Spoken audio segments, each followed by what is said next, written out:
Com needs. Billikens win! Billikens win! Now, from the Stifel Financial Sports Studio, Tom Ackerman. Oh, I got that little message on my monitor here, Drew, that the stream is live. That means we are live on camera. We are Sports on a Sunday morning on KMOX. Thank you for joining us. If you want to listen to sports for the next 2 hours, you came to the right place. This is, if it is your first time, a St. Louis tradition. This is a show that has been on the air for a long, long time. One of the longest running shows, sports shows in America, actually. Sports Open Line would be number one. I don't think people realize that, Drew, that Sports Open Line is the longest running sports talk show in America. And I know this for a fact because it was the first. In fact, KMOX was the first to do these types of shows and to take phone calls. Robert Hyland, our legendary general manager, along with Jack Buck and a number of other very smart radio people back in the 1960s, came up with the idea of doing this type of programming. And here we are years later in 2023, about to wrap up this year and going strong. This show is doing well, and I really appreciate all the people who come up to us and say that they make it appointment listening on Sunday. So we very much appreciate it. We hope we keep you nice and cozy. It's chilly out there, man. It's chilly out there. It got into winter, but here we are. Happy holidays to everyone. Hope everyone is having a nice holiday weekend, getting your shopping done. And if you're out and about listening to us, we appreciate it very much. Last night at the Pujols Family Foundation Gala, they call it O Night Divine at the Ritz-Carlton. This was the gathering of Cardinals managers. And I've been to a number of events. I've hosted a number of events with the club. I don't ever remember 5 Cardinals managers being in the same room at the same time. That was happening last night. Not even at the baseball writers dinner. I've never heard of this before. But we had in the house Whitey Herzog, Tony La Russa, Mike Matheny, Mike Schilt, and Ollie Marmol, all in the same room. Now, there were some days where we had Whitey in red and Tony and probably Mike Matheny, maybe all at the same time. It's possible that we did that, but to have 5 at once, so I thought was pretty cool. So I saw Schilte and Ollie talking a little bit, the Padres manager and the Cardinals manager. Ollie sat next to Mike Matheny, who was at a table next to Whitey Herzog and Tony La Russa, and Ozzie Smith was in the house. And then you had, names like Jim Edmonds and Matt Adams and David Eckstein, a World Series MVP. Mason Wynn was mixing it up with those guys. He could very well be a great Cardinal down the road if he continues what's been a very good path for him in the minors. But he's projected to be the starting shortstop for the Cardinals. Benji Molina was in the house. Reggie Sanders, great to see him. Some really good broadcasters, too. Greg Amsinger from MLB Network. I sat at a table with not only Mike Schilt and Al Raboski, a Cardinals, a great Cardinal if there ever was one in terms of Cardinal red running through his blood. But Wayne Hagan sat next to me last night. Former voice along with Mike Shannon. They did the Cardinals games together. And it was great to see Wayne. He did TV as well. So he flew in just for the event. Flew in, flew out. And that is the power of Albert Pujols and the Pujols Family Foundations, that he's able to get all of these Cardinals greats gathered together. Ozzie Smith in the house last night got a huge ovation. So it was great. It was really nice to see the Cardinals family. I know that it's tough. Look, I don't like it either. The Cardinals finished 20 games under 500, but that season is over.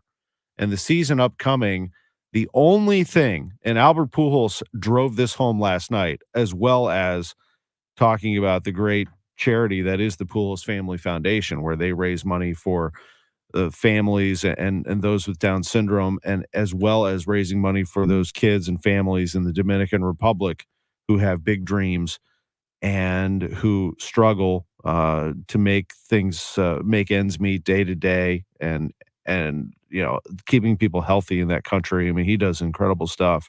But Albert is now a baseball analyst, and I thought he put it in perspective when he said, "Look, I know it's not fun to lose, but," he said, "I'll speak as a fan now." He said that we are spoiled.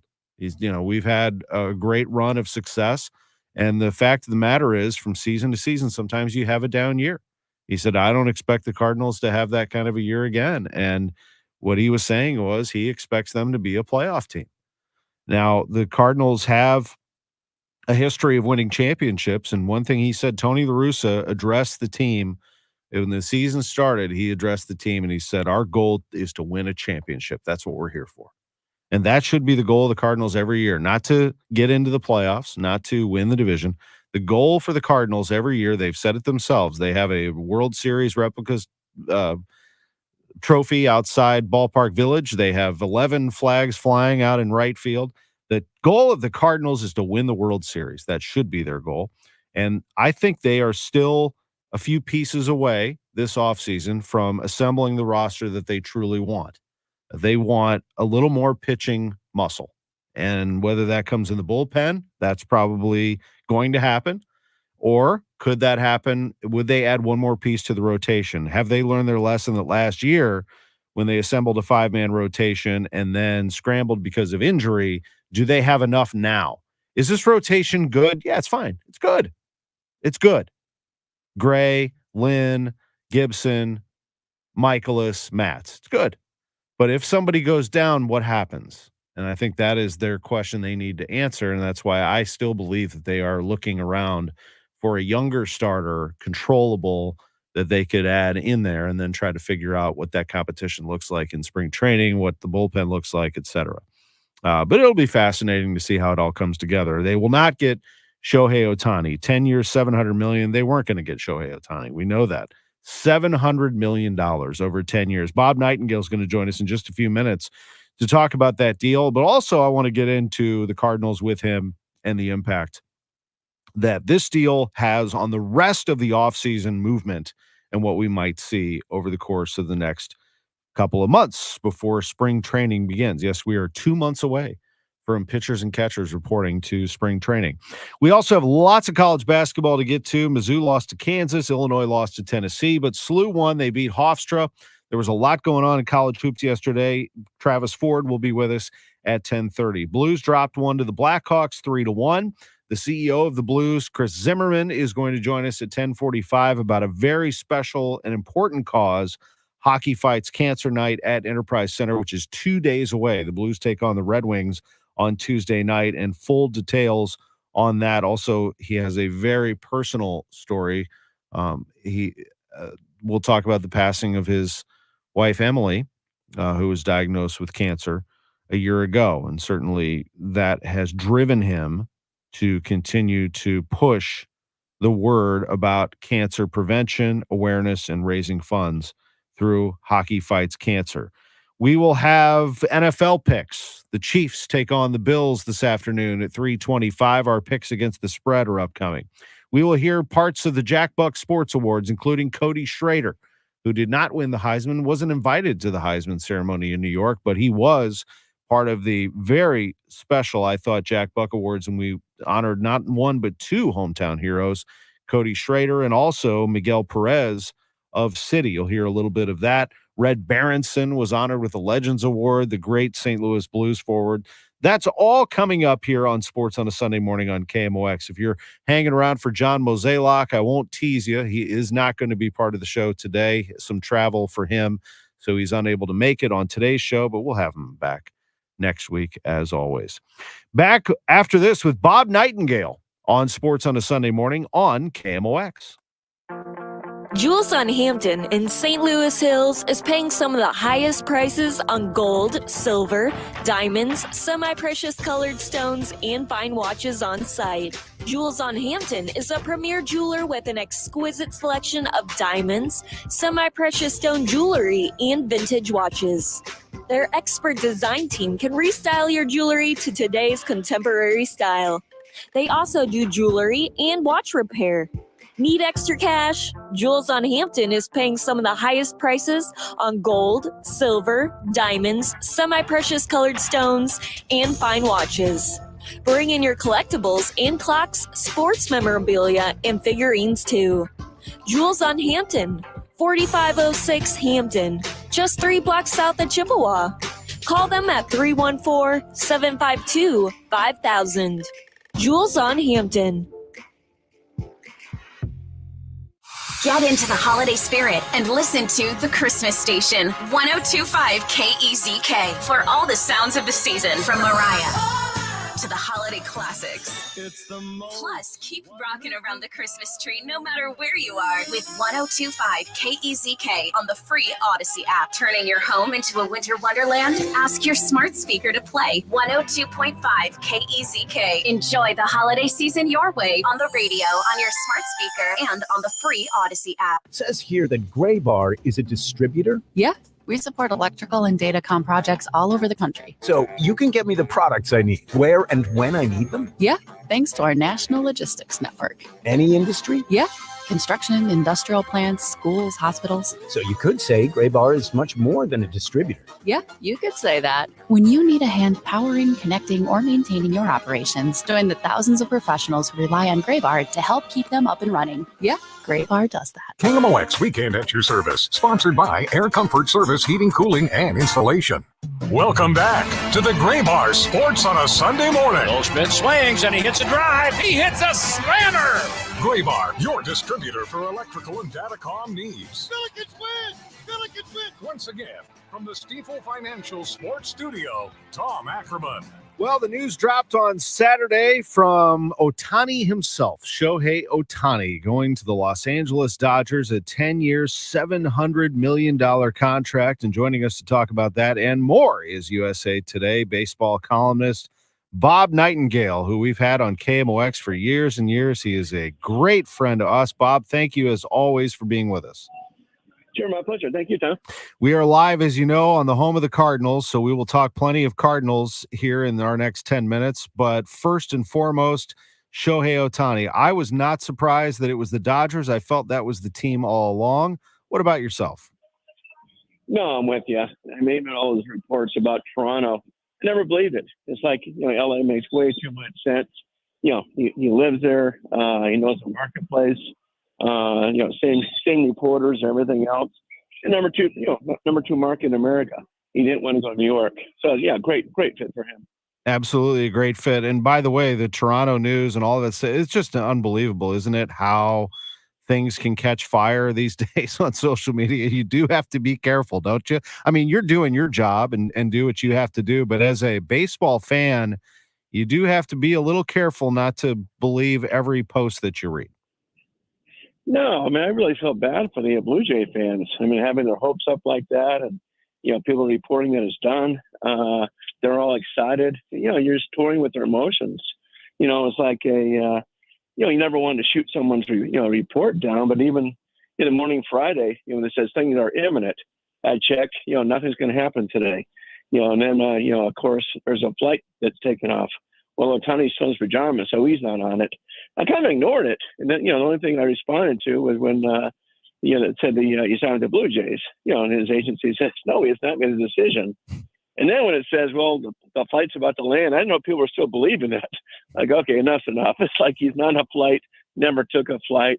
It's kind of embarrassing for a profession. Yeah. No, I'm with you. I mean, I think it's a tough one sometimes as when you study in school and you study journalism, there's a way to go about it, and there's a way to source things and check facts and make sure that when you press post on a tweet, that's as good as printing it in the newspaper, isn't it, Bob? I mean, it's got to be rock solid if you're coming from your background. I mean, if anonymous person, Blue Jay fan -2 on Twitter posted, that's another thing. Yeah, no, absolutely. It's not like the old days where you put in a paper, you're holding your breath, making sure you're right. If you're not, you're going to be humiliated all day long. I tease there's a guy named T.R. Sullivan. He used to work, worked at Dallas Fort Worth in paper, and he had the A-Rod going to Texas Rangers, way back early 90s. And I always said, hey, you got the last scoop in America. Because now if someone posts someone, you can usually get it confirmed in about 15 seconds. So it's like your scoop lasted 15 seconds. Yeah, no, I totally get it. Yeah, absolutely right. And not to go too far down this road, but it is important on our side. I mean, we make sure we know that you national writers in particular have your ear to the ground. You have terrific sources. When you report something, we credit the source. whether it's Bob Nightingale or John Heyman or Ken Rosenthal or Jeff Passan or whoever it is. And then our job, I think, is to follow up with the team, with the player, with advancing the story from our perspective, from a local perspective. And yes, there are some times that we do have the privilege of releasing some information, or we find some information that we confirm that we can break. But it's not always about breaking the story first. It's about getting it right. So what we found out was that Shohei Ohtani is going to the Dodgers, 10 years, $700 million. That didn't surprise me either. I mean, look, it's a massive, don't get me wrong, it is a massive number. But I was asked numerous times, is it worth it? He's quite the brand, isn't he, in Japan? And I would say the face of baseball right now, Bob. No, absolutely, Tom. I remember back in like May of 2022, talking to Dodger officials, and they're talking about Ohtani then. And exactly like you said, Tom, the brand. I was told he made the Angels about $25 million a year. Now he's in LA. I bet that jumps up to, $45, $50 million a year. That advertising you see in the electronic scoreboard behind home plate is always going to be Japanese advertising. Every game's going to be on, shown in Japan. So no, that's what they bought. Now, every kid in Japan is going to be wearing a Dodger cap and everything else. And that was important to them to kind of, they had Nomo. I was kind of the Dodgers when Nomo broke in. I mean, they were huge in Japan. Now I think they regained that. What is their supporting cast like? Are the Dodgers now launched to be the favorite in the National League, or is it not that simple? Well, they still don't have the pitching, Tom. And they still need, Ohtani's not pitching for at least a year, if not longer. I mean, last time he had Tommy John surgery, it took him 2 years to, recover. Now he's 5 years older. But they need pitching, and that's what, cost them in the playoffs. They got to, I don't know if Yamamoto get there. I still think Yamamoto goes to one of the New York teams. But they need pitching desperately. Maybe they get a Blake Snell. Maybe they trade for a Dylan Cease and stuff. But they need at least 2 frontline starters. Yoshinobu Yamamoto. Certainly Cardinals fans are familiar with that name, as they've been calling for him for a while. You have projected here that he will end up in New York. The Mets seem to be in hot pursuit, Bob, but also the Yankees have pretty much laid it down that they're not finished after trading for Juan Soto. No, it's going to be interesting. I think the Mets will outbid the Yankees, but then you say, okay, what's it worth it to wear the Yankee pinstripes compared to the Mets? It's a big difference. It's like the Dodgers, Angels. Big difference. Cubs, White Sox. So that'd be fascinating. He does love he's like the opposite of Ohtani. Loves the bright lights, loves fashion and all that. So I'm not going to rule out the Dodgers, but I do think he stays in New York. Yeah, and it's going to cost. I was talking to MLB officials. They think right now the floor is going to be $300 million for this guy. Wow. We have a decent fashion industry, restaurant industry here in St. Louis. We got some great places to hang out. I mean, come on. Yes, Central West End. I love Central West End. A lot of people have never seen it from out of town. Yeah. Got to show them that. Yeah, I mean, you've lived here. I mean, you know what's going on. So, but where do the Cardinals turn from here? I mean, they have it's a good rotation. It's a good rotation. Sonny Gray, Lance Lynn, Kyle Gibson, Miles Michaelis, Steven Matz. It's good. Can it be better? Do you think, before we talk bullpen, do you think the Cardinals are still in pursuit of starting pitching? I do, but maybe you need depth. I mean, you're never going to go through a season just 5 starters, alone 6 or 7. I would love to see them get a Michael Wacha back. I really would. If not a Wacha, a Seth Lugo, something like that. But I would like to see them get another starter for sure. And then always need bullpen help. I don't think they're going to jump into the Josh Hader sweepstakes, but he's out there. I don't think he's going to get the money that people thought he was going to get. But yeah, they need to get that, reinforce that bullpen. Then go from there. Yeah, I'm with you. I think that now that the Ohtani thing is finished and that Yamamoto, once that does loosen up the market a little bit, we might have a better idea as to what the free agent market looks like. What about the trade market? I mean, are the Cardinals willing to continue to deal after dealing Tyler O'Neill, do you think? No, I do. I mean, Dylan Cease is perfect, but with everybody's starting for pitching, I just think it's going to be a steep price tag. And you got Atlanta involved, you got the Dodgers involved, so we'll see what happens there. Glass now is cheaper. If you want to, take on $25 million, maybe the Cardinals would. I mean, it certainly take a lot less prospects to get Glass now than it would a Dylan Cease. And I don't think, not that they would trade in the division, I don't think Corbin Burns is available. I think they really still want to compete. And I think they're still livid that Craig Counsell went to the Cubs. So they're not about to just surrender and say, okay, Cubs, you can have, you can not win the division, but you can finish ahead of us. We don't care. They do care. Yeah, I get that vibe too, Bob. I really do. And I don't think that the Brewers would want to send anybody to St. Louis if anybody was thinking that Corbin Burns could end up here. What about the Central, Bob? Let's shake that out for a little bit. The Cardinals, the Brewers, the Cubs, the Reds, the Pirates. How do you have them right now in terms of a favorite?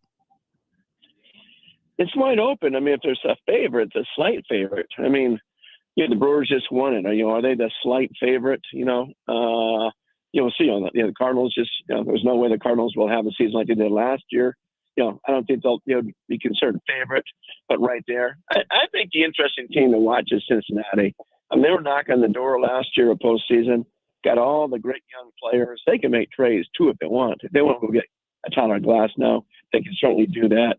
I'll be curious to see what the Reds do. If they get a frontline starter, they could end up to be the slight favorites. That team's fun to watch. It is. It is a fun young team, no doubt about it. Another Cardinals former bench coach, David Bell, guiding that one. They're all over the place here, especially in the National League. Bob, final thing before we let you go, what are you working on? USA Today baseball columnist Bob Nightingale with us. I got to imagine that Ohtani has taken up a lot of your time. Yeah, I just finished up a piece in the paper tomorrow, just on the hysteria. As we started the show with on Ohtani, like, okay, let's keep ourselves in check here. Let's just go run wild here. The next one, like I say, will be Yamamoto. Then I think the market really clear. I don't believe, like some people, that Ohtani held it up. There are only 3 or 4 teams involved in that thing. So, we'll see. Now we'll start seeing guys like the Blake Snells of the world, the Matt Chapman. I'll be very curious to see what the Cubs do. Do they bring back Bellinger? I think San Francisco's going to be very desperate to get a slugger. I think Bellinger ends up there.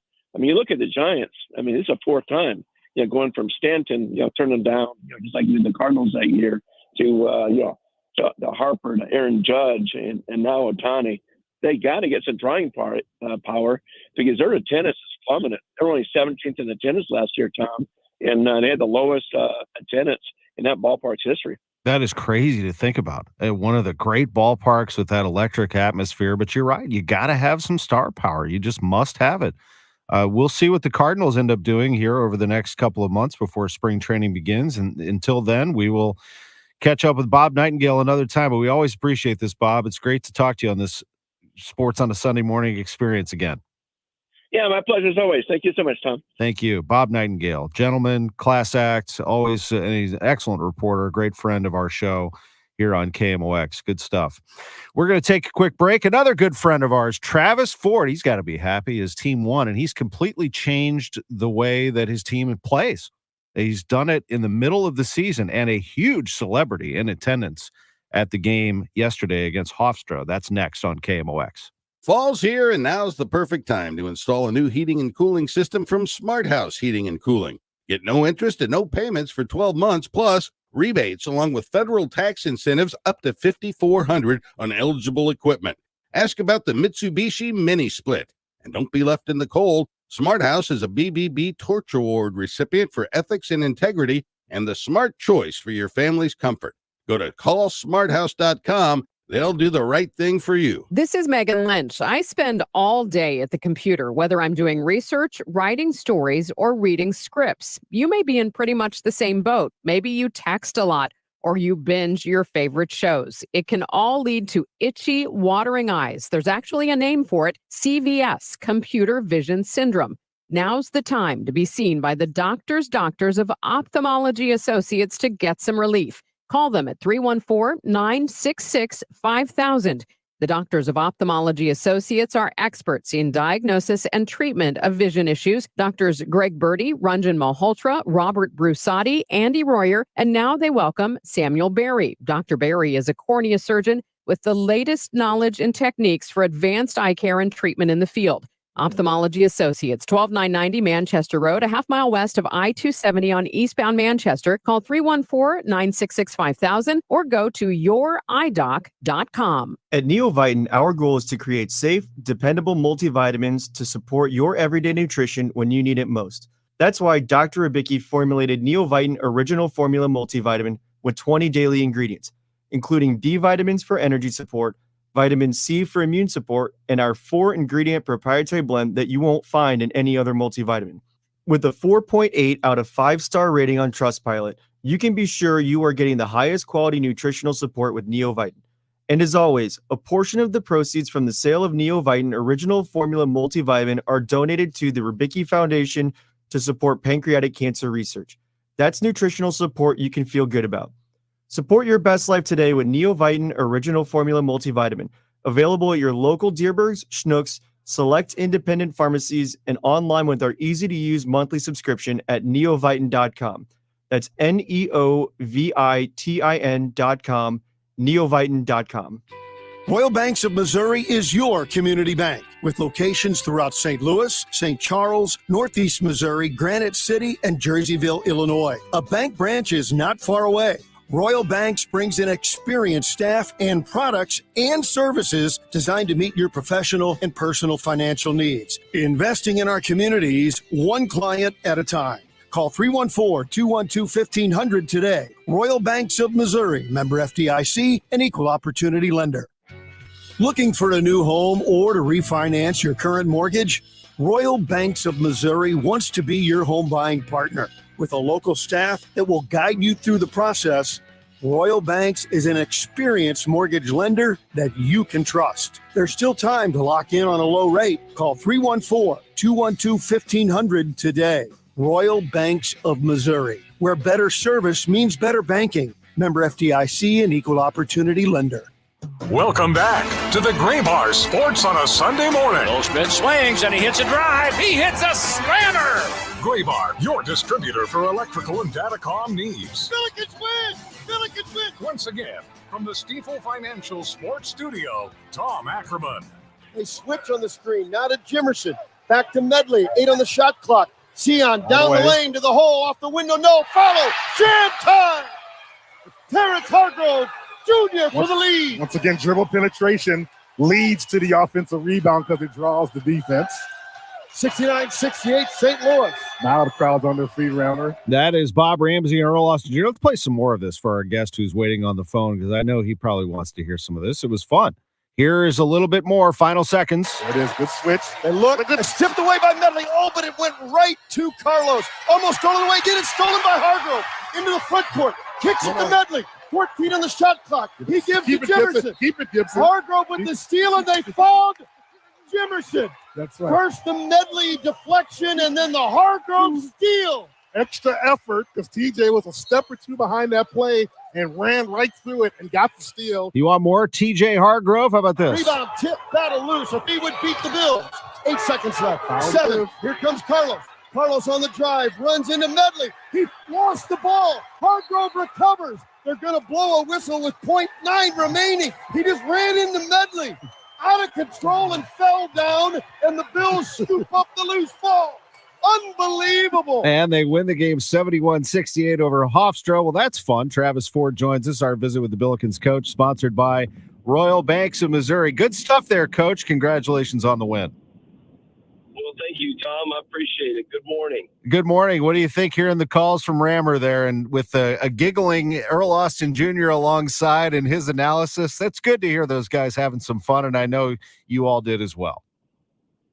No question. They're great. I tell you, it gives you great energy listening to those guys. They're fun to listen to. They've been doing it such a long time. They fully get it, understand it. They get the moments of the game.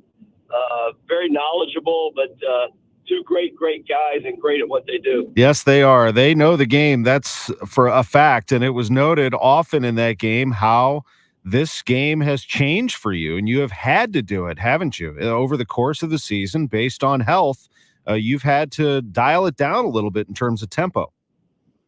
Yeah, in all my years, 27 years as a head college coach, I don't know if I've ever had to change directions as much as we've had to now. You know, you practice for 6-7 months through the summer trying to play one way, and that way was pressing, very, very up-tempo and aggressive offensively. You know, for 4 straight games, when we were 4-0, 5-0, whatever we were pressing for 40 minutes a game, you know, all out. Then, you know, we get an injury to our leading scorer, second leading rebounder. Then the next game, you lose 2 more starters. Then we lose our 6th man. I mean, it was one thing after the other, so we had to change directions fast. And now we're really trying to control the tempo of the game, control the pace of the game more than anything. And our guys, I commended them last night in the locker room, just how well they've adapted and they've accepted the changes. We've changed positions. We've not only changed style of play, we've changed guys' positions completely. So really proud of the focus that our guys have put into it. Going back before this, you lost the game at Drake, but I really felt, and I would think you would agree, that was one of the best halves of basketball you have played all season, maybe the best. The first half against Drake, where you took a commanding 16-point lead into halftime in Des Moines. Unfortunately, it looked like your guys just kind of ran out of gas in that game, but you had to have been pleased. I know no losses are not fun, but you had to have been pleased with that effort. No question. And I told our team that. First and foremost, I loved how they responded from the game before that, how we came out and responded from that. And that was something I wanted to see. And it was definitely the best half we've played. We just, as you mentioned, we just couldn't sustain it. You know, we fatigue definitely played a factor in it.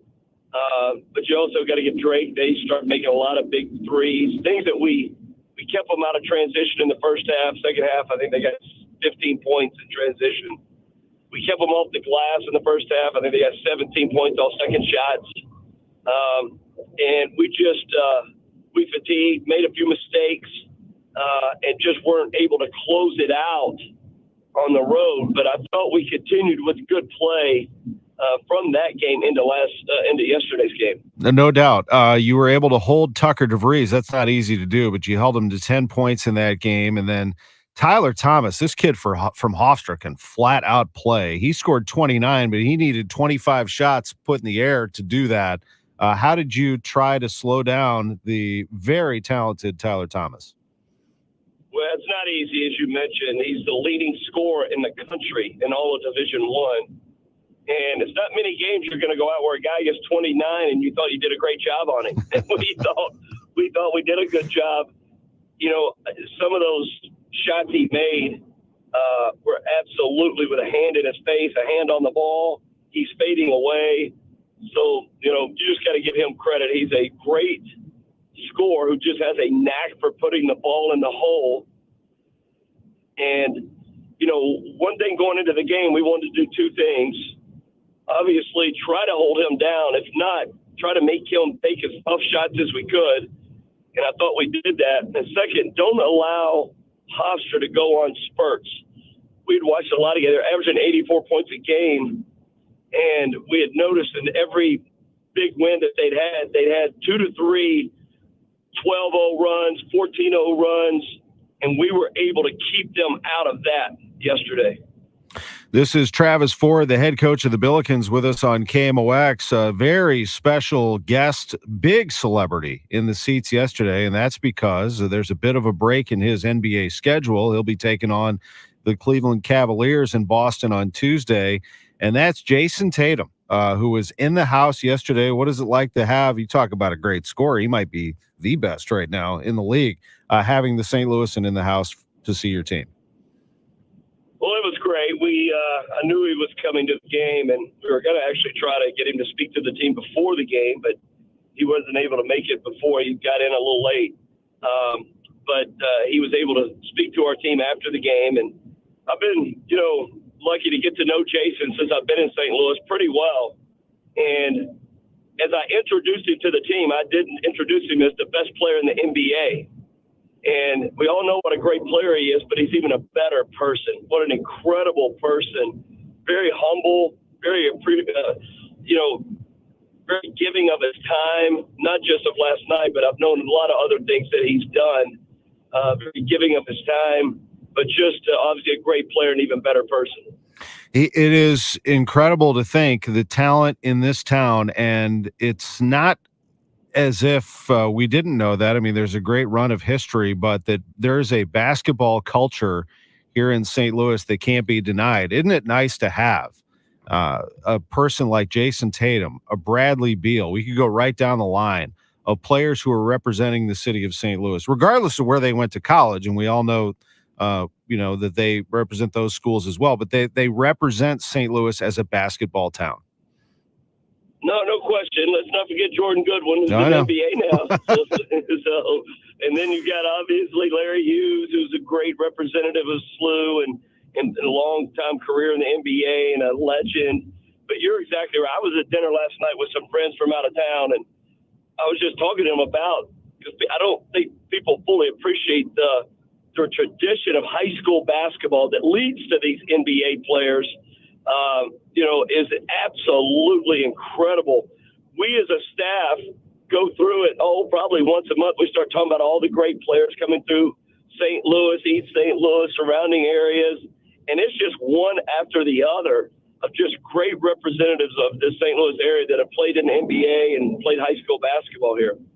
I'm glad you brought up Jordan Goodwin because, obviously he's not going to walk through that door, but you have players that can try to bring what he embodies. And this is the final thing for you, is trying to get the most out of your players. It is remarkable to me.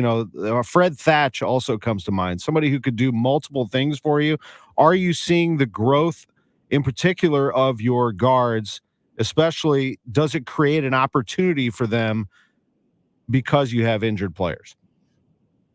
Well, Tom, it's a great point, and it's something that my players are probably tired of hearing, that I've used Jordan Goodwin as an example almost on a daily basis of how he became a pro, an NBA player. It wasn't based on just pure talent, because we all know Jordan, is 6'2", 6'3". Wouldn't call him the most athletic player, but he's athletic enough. But here's a guy that, for us in college, averaged a double-double at 6'3". And usually I'm pertaining it to, we got to become a better rebounding team, and it's not always based on how tall you are or how high you jump. And here's a guy who's making a living on just playing hard and aggressive and being a team player. And that's something our team needed to become, is get outside themselves, not worry about just scoring, worry about the things that can help you win. Scoring's a part of that, but rebounding, getting loose balls, 50-50 balls, setting a great screen, all the little things that I think is what's made Jordan Goodwin a pro, an NBA player. Same thing with Fred Thatch. I thought when we lost Fred Thatch last year was probably one of the toughest injuries we've had, because he was the X factor. He did everything for us. He gets hurt in the first conference game of the year and misses the rest of the other 19, 20 games. But he's that utility guy that you have to have in order to be successful. And we weren't having that. We were, I thought some guys, everybody wanted to kind of be the guy. Last couple of games, I've started to see guys understanding roles and accepting roles a little bit better than we have before. No, it's a great point, and I always love talking basketball with you. You've got Louisiana Tech on Saturday. I'll have my 7th grade girls team in the house, Coach. So I assure you that'll raise that'll raise the noise level even louder. Well, we're going to need it. It should be a fun game. Louisiana Tech, probably the highest ranked team in the net right now that we've played. They're very, very highly ranked, and it should be a really good ball game. We've got finals week this week, so we have the week off until then. And get our guys really prepared and studying hard, and hopefully finish up this semester strong. Look forward to Saturday. We'll see you this weekend. Thanks as always. Thanks a lot, Tom. Really appreciate it. Thank you. Travis Ford with us on KMOX. Chris Zimmerman is next. Nobody wants a surprise in their jelly donut. It's toothpaste? That's because the middle is the most important part. At Graybar, we're at the middle of electrical and datacom jobs across the country, connecting installers, facility managers, and business owners with smart solutions for their most challenging projects, which means stocking and delivering crucial products on time and on budget with no surprises, thanks to our nationwide logistics network. Yep, Graybar does that. At Odyssey, we believe in casting a wide net to create a diverse and inclusive workforce, as we value the power of community and encourage local organizations to help us in referring qualified applicants to our stations. If you're a community organization interested in receiving our vacancy information, simply email equalemployment@odyssey.com. You'll be directly notified of our open positions. Again, that's equalemployment@odyssey.com. And for our listeners, we invite you to visit odysseyinc.com/careers. There, you'll find an online listing of job openings at all Odyssey radio stations. How old are elves? Does Mrs. Claus have a first name? Is the fur attached to the top of Santa's boots or the bottom of Santa's pants? Some holiday mysteries may never be solved, but with holiday scratchers and draw games from the Missouri Lottery, finding the perfect gift doesn't have to be one of them. The spark of possibility that comes with every ticket versus the disappointment of yet another ugly holiday sweater. The better gift is clear. Give holiday scratchers and draw games from the Missouri Lottery. Play responsibly. Broadcasting from the underlying Three Lawyers, GetJim.com studios. KMOX. Welcome back to the Graybar Sports on a Sunday morning. Goldschmidt swings and he hits a drive. He hits a slammer. Graybar, your distributor for electrical and datacom needs. Billikens win! Billikens win! Once again, from the Stifel Financial Sports Studio, Tom Ackerman. And welcome back. Sports on a Sunday morning on KMOX. I'm Tom Ackerman, and we are joined by the Blues CEO, Chris Zimmerman, as the Blues are preparing to recognize the 25th anniversary of the National Hockey League's fight against cancer when they host the Red Wings for Hockey Fights Cancer Night on Tuesday. Chris, as always, we love having you on Sports on a Sunday morning. How are you? I'm doing good, Tom. It's a busy time of year for everybody. A lot going on around the Blues, and of course, all of the fun of the holidays. So a lot happening. Yeah, there's a lot happening for sure. Before we get into this, just your quick thoughts, if you would, on the team, as the team dropped a game last night to the Chicago Blackhawks. I know it's been an up and down kind of year so far. Well, I get that's been obviously sort of the story of our group right now, and certainly frustrating to at times really show some great strength and a lot of good things out there, but obviously consistency hasn't been there the way we would expect and the way we need if we're going to be a playoff team this year, which we still have every intention of being. Yeah, there's a lot of hockey left for sure. And as we sit here on December 10th on this Sunday morning, you're 2 days away from the game against the Red Wings. Oh, man, that rivalry was something else when those two battled it out in the division and in the playoffs. And you'll get back together again, but this time for an even bigger picture and a bigger cause, won't you, Chris? Yeah, so Tuesday night, which is going to be a national game on ESPN, is our annual Hockey Fights Cancer game. I think maybe even more importantly, we have a new partnership that we in the NHL are launching with the V Foundation. And really for us, it's an expansion of our work to play a role in the ongoing fight against cancer. And really, as we look at it, if you will, sort of starting a 365-day a year push to, to help bring attention, awareness, and obviously financial support to a lot of the work that's being done, particularly locally at Siteman Cancer Center. And I know that you are not only getting your fans gathering here with this support, but also local companies who would like to honor an employee who has been affected by cancer to once-in-a-lifetime Blues game experience at Hockey Fights Cancer Night, December 12th. Go to stlouisblues.com/HFC. there's a lot of opportunity to make a donation and to raise awareness because, Chris, we all in some way have been affected by cancer, someone that we know, love, work with. And I know that you also have a very personal story as well. Well, yeah, as personal as it gets, as you're well aware. Yeah, it was just a little bit over a year ago that my wife Emily had, there was some undefined pain that she was having that had popped up.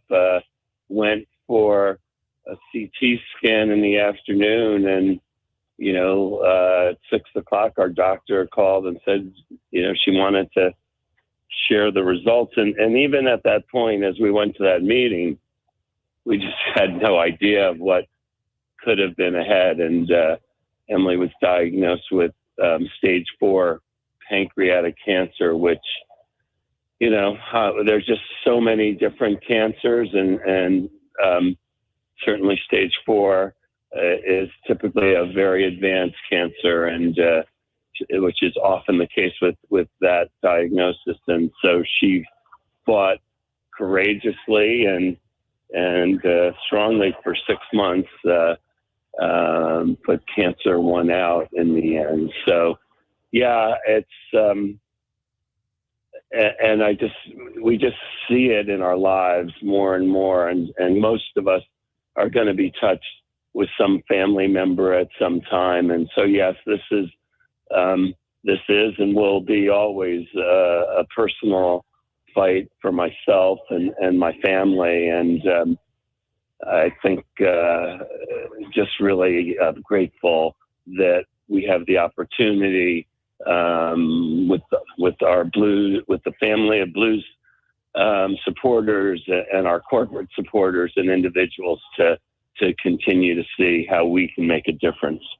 Chris, thank you for sharing that. And that we care about you very much and love you. And we are also very grateful that you have put your strength and love behind this cause in memory of Emily, as well as Doug Armstrong, your general manager, announcing to the public just earlier this week that Kelly Chase is fighting leukemia, and another member of our Blues family that we care about a great deal, and we join the fight in his honor as well. Yeah, I mean, Kelly literally, in his time in St. Louis, not a lot of people, and certainly in the sports world, who have given more of their time to so many different causes. And, I think of Kelly obviously as one of the ultimate fighters, not about what he did on the ice and what he did for his teammates, but really what he's done in life. And we are all obviously pulling for Kelly, and I hope it's another reason that our fan base and many will be able to step forward and help us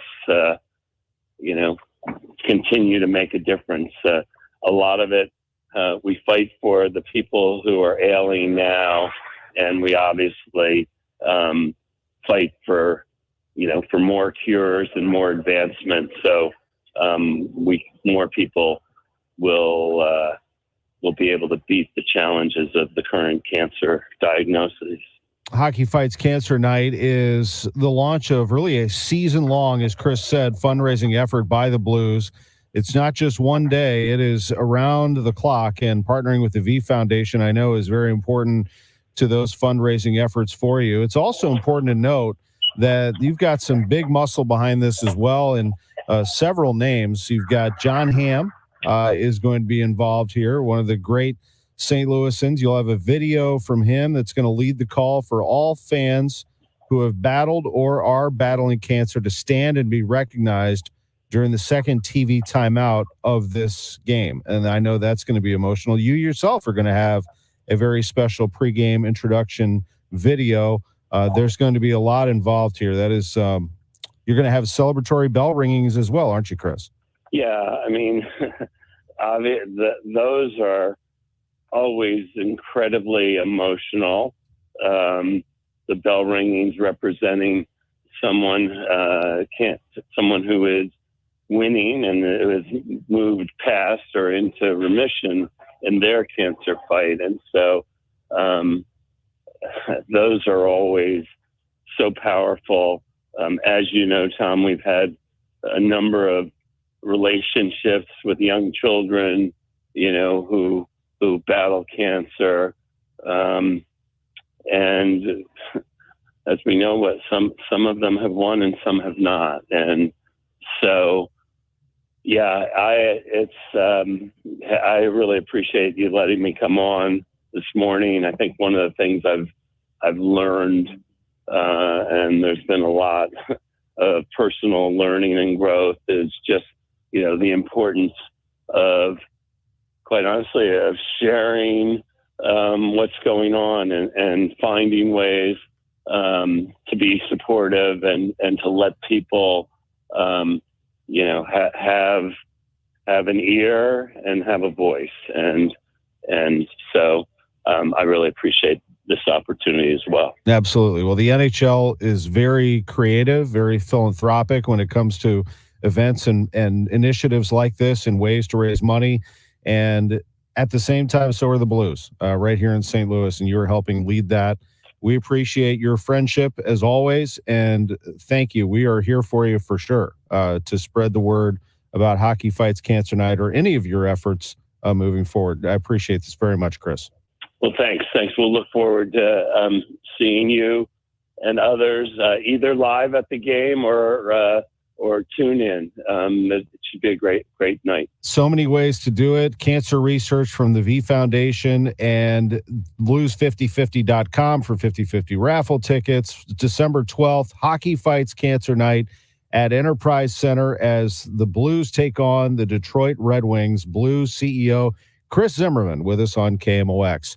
We'll take a break, come back right after this on America's Sports Voice, KMOX. The choice of a lawyer is an important decision and should not be based solely on advertisements. St. Louis, thank you for choosing Under Law as STL Today's 2023 best law firm. Although our work has always been about you, we are proud yet humbled to be acknowledged by the community we serve and love. At Under Law, we will continue our mission to make a difference, one case at a time. When you're injured, you need the best. Call Onder Law at 314 or 618-9000000. My best friend Jenny came over for coffee, said it's cold enough in here to play hockey. Well, my furnace broke and it's already late. Call Jerry Kelly because they're open till 8. JerryKelly.com. They'll be here quick and have you feeling good. JerryKelly.com. Because your furnace will be running like it should. They're certified technicians, I've been told. Will help you when it's hot and help you when it's cold. JerryKelly.com. They're fast and they're good and they got it going on. JerryKelly.com. Merry Christmas. Wow, another popcorn tin? Gee, thanks. Not this year. This time I went to Pop Pop Hooray. You mean the place with over 50 flavors of popcorn? Yep, and I filled your bucket with 3 flavors I know you'd love. Only 3? I also got you this gift card so you can try as many flavors as you want. Oh my God, I love it. This is the best gift ever. Pop Pop Hooray, located at 256 South Florissant Road or online at poppophooray.com. More flavor, more fun, endless possibilities.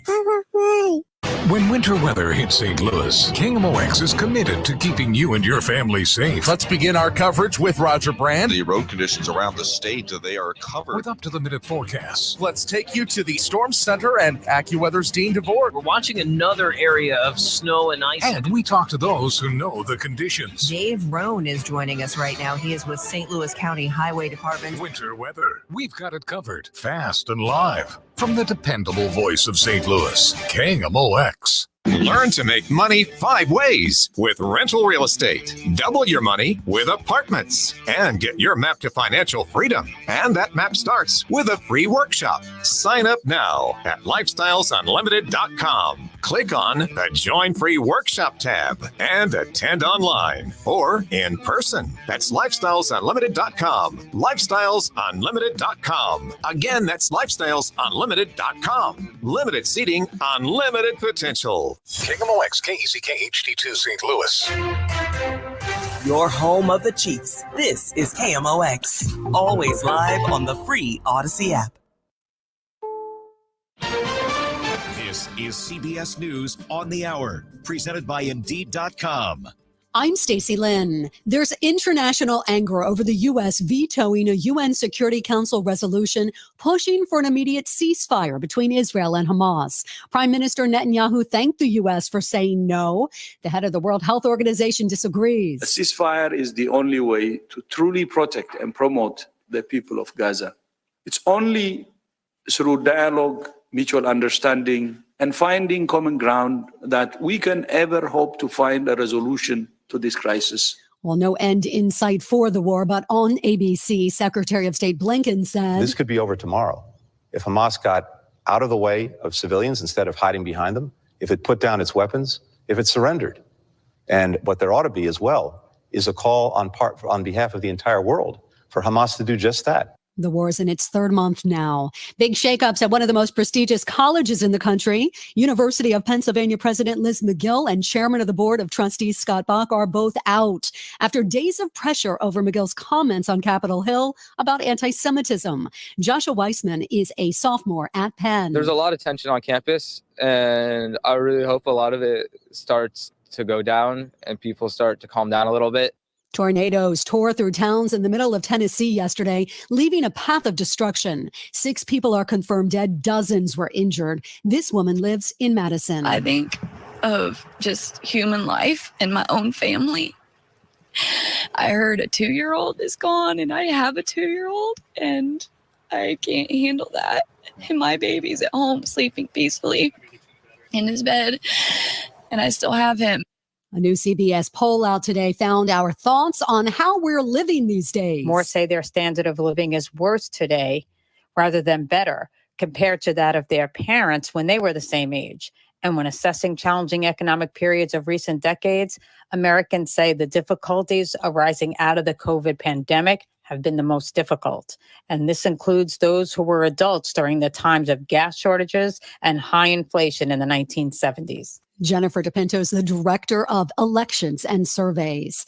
BBC correspondent Sue Montgomery with details on Argentina's new president. The right-wing libertarian Javier Milei is being sworn in as Argentina's new president. Mr. Milei has gained popular support for radical proposals, including scrapping the central bank and allowing people to make money by selling their organs. Massive contract deal for the most sought-after free agent in the MLB. Shohei Ohtani signed with the Dodgers for $700 million. This is CBS News. You don't need a job platform. You need a hiring partner. Indeed lets you schedule and conduct virtual interviews all from one place. Start at Indeed.com/credits. Mid-America's most trusted source for news. KMOX.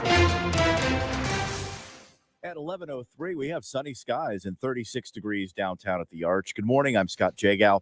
Our top story this hour, while the people of Central Tennessee assess the damage from yesterday's tornadoes and mourn those who died, people here in our region are thinking back 2 years.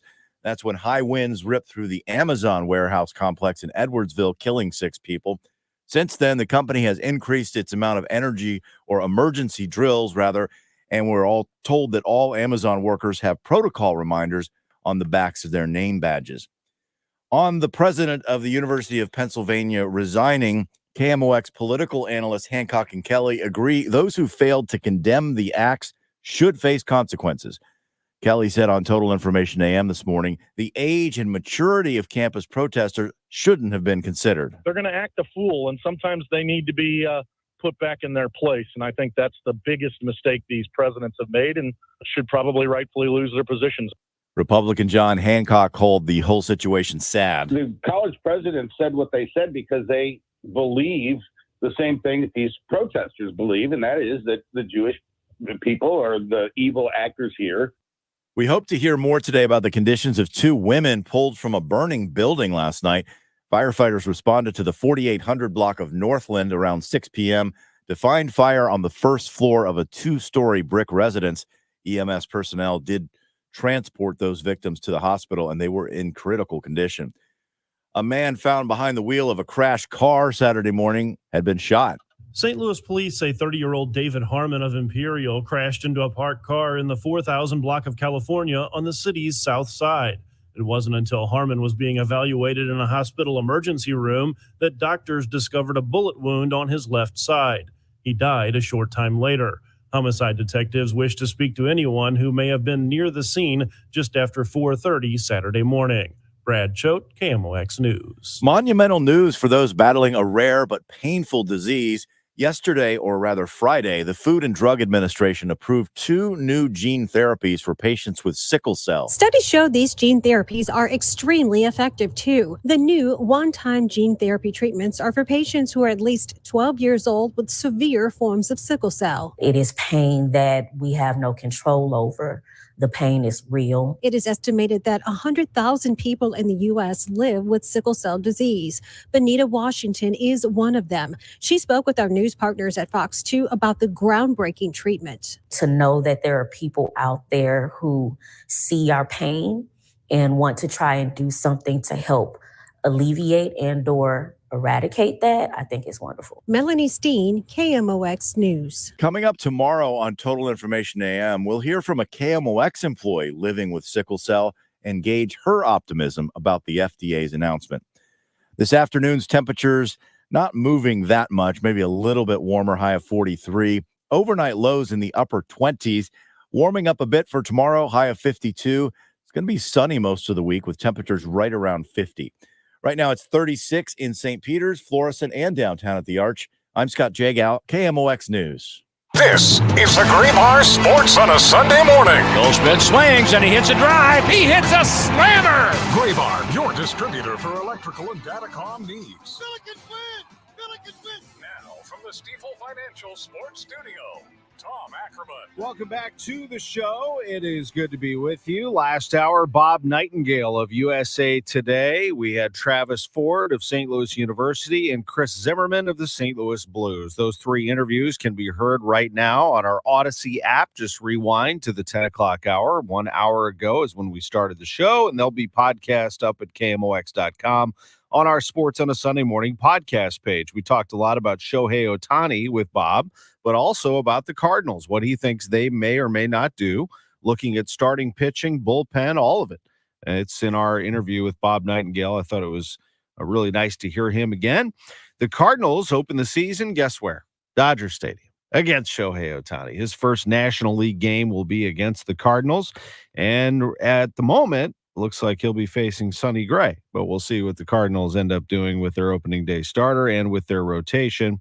As it stands right now, that's where we are. But that game, of course, as all of them are, will be on KMOX Radio. It'll be on March 28th, a 3:10 first pitch. We are just about 3.5 months away from first pitch of opening day at Dodger Stadium. Then they'll play at Petco Park against Mike Schilt.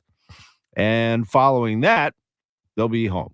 It'll be on Thursday, April 4th, Busch Stadium, the Cardinals and the Marlins at 3:15. A lot to do, of course, between now and then, not only with the front office still scanning the market, but also with us. We have so much going on. We have Countdown to Opening Day. Those are on Thursday nights with Matt Pauley and Mike Claiborne. We have the Cardinals Caravan. We're going to be heading out to you. All of our great radio affiliates, 145 strong, largest radio network in Major League Baseball. We select some of those markets, and we head out with players and staff. We come right to you and have a lot of fun. I'm going to be heading out on the Caravan here, and I'm looking forward to that. We have the winter warm-up happening at Ballpark Village. That's going to be happening Martin Luther King Jr. weekend here in St. Louis, so we look forward to seeing you all there. We have the Baseball Writers Dinner. That's happening on the Sunday of that weekend, and that's going to be a lot of fun. You can check that out by looking at the St. Louis Baseball Writers Association website. We have some big names confirmed already for that one. We've got Tony La Russa is going to come to that one. We have a number of former players and current players like Jordan Walker, I do believe, is confirmed for that, but we have a number of players who are going to be there. The website is St. Louis BBWAA.com. St. Louis BBWAA.com. as we have the 64th annual St. Louis Baseball Writers Dinner. There are only 2 left in the country. One of them's here and one of them is in New York. That's it. And the St. Louis chapter continues to go strong. We're going to celebrate the 20th anniversary of the 2004 NL pennant winning team, which I will say is a top 5 Cardinals team of all time. How about that? Who are my top 5 Cardinals teams of all time? In no particular order. 1967 would be the number 1 team of all time. I might put 68 right there, Drew. I mean, 68 was a heck of a team that the Tigers beat. I got to include another team that lost out in the World Series, 1985. Those Cardinals have to be in that group. I'd say the 2004 Cardinals are in that group. And then I'm probably going to grab one of Stan's teams. I'll just pick 1946. But 42, 44, 46, some great teams. And yeah, there are other. I mean, I'm talking about top 5 Cardinals teams of all time, for goodness sakes. I mean, of course, the 2011 team was awesome. They're a roaring comeback and a great, great team. 82 won it all. 06 won it all. But I don't know. Those would be my picks, just top of mind. The 04 Cardinals with that ferocious lineup with Pujols and Rolen and Edmonds and Larry Walker. And that was tough. That was tough. And the Red Sox got him. Let's switch gears from baseball, however, to football. And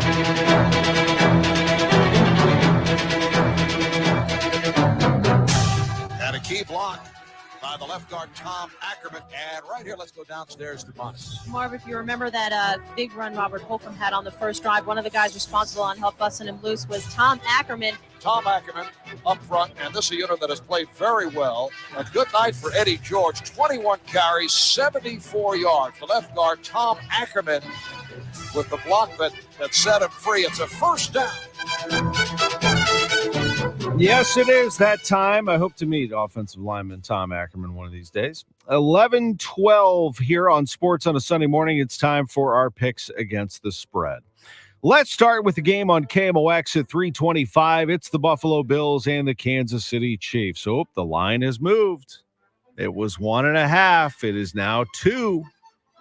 Chiefs by 2 at home against a desperate Buffalo Bills team that has dropped a game at Philadelphia. It was a great football game, but they lost to the Eagles. Chiefs also lost to the Eagles at Arrowhead Stadium not too long ago.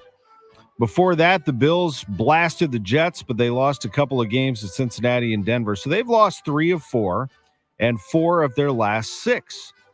They do have a bye, however, that they've been able to get healthy, and now they go to Kansas City to take on a Chiefs team that has also struggled. They have lost 3 of 5, surprisingly.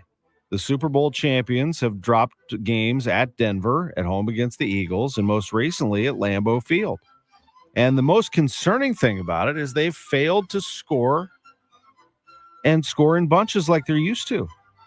They scored 19 against the Packers, only 17 against the Eagles, and just 9 points against the Denver Broncos. The Chiefs scored just 6 points in the first half at Lambeau, 6 in the third quarter, 7 in the fourth quarter, came up short against Jordan Love, who threw 3 touchdown passes, and that's probably the most concerning thing of all. Because if Jordan Love is going to hit them for 3 TD passes, what do you think Josh Allen's going to do? I think this is going to be a great football game. I think it will be tight down to the wire. 2 AFC powers going head-to-head. The Bills are the desperate team here. They are 6-6. They kind of have to win this game to get themselves jump-started again. The Dolphins are running away with the AFC East, and so if they want a wild card, they better get this and get it quickly. I think they're going to be denied. I think the Chiefs are going to win this game today, and I think they're going to win it by more than 2. I think it could come down to a field goal. I think 2 is a tough spread. If it was 3, I might reconsider, but 2, I'm going to go with the Chiefs and give the 2 to the Bills. Reluctantly, but I'm going to do it.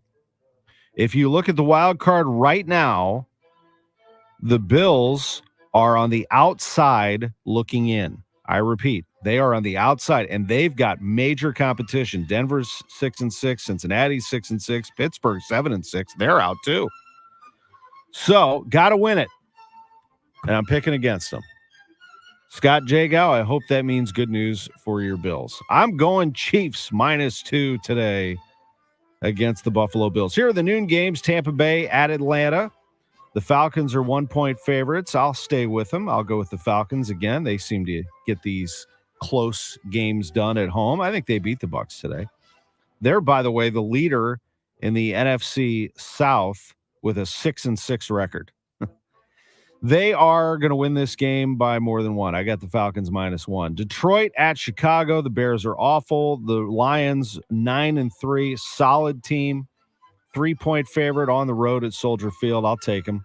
I'll give the 3 to the home Chicago Bears. Detroit -3. Indianapolis at Cincinnati. I've been riding the Colts for a while. Bengals minus Joe Burrow are a very interesting team. They're 3-point favorites at home. I'll take the Colts +3 on the road.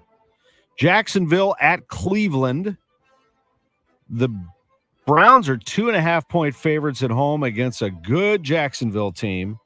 Really good, I think. However, a high ankle sprain for Trevor Lawrence is a problem. And I'm going to go Browns -2.5 with that defense.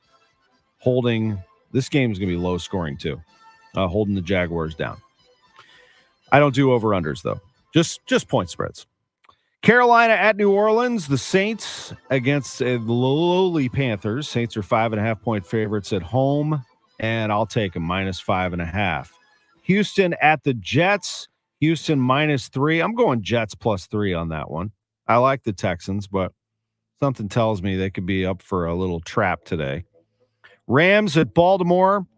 The Ravens 7.5-point favorites. Ravens are the team that I don't think enough people talk about. They are solid from top to bottom, and I think they hammer the Rams today. They are a 7.5-point favorite. I hate 7.5-point spreads, but I'll take it anyway. Minnesota at Vegas. It's a 3-point spread. Minnesota favorite at the Raiders. I'm going to go Minnesota -3 on the road at the Raiders. Seattle at San Francisco. The 49ers are the best team in the NFL right now. They are a whopping 14-point favorite against the Seahawks today. Holy smokes, that's a lot. That's a lot. I'm going to take the Seahawks +14. As good as the 49ers are, I think they come down a little bit from their monster win against the Eagles. Then the other games tonight, we have one more game this afternoon. Denver at the Chargers. Chargers are a 3-point favorite at home. I'm going to go with the Broncos on the road there. Broncos +3. The night game tonight's a good one. Philadelphia at Dallas.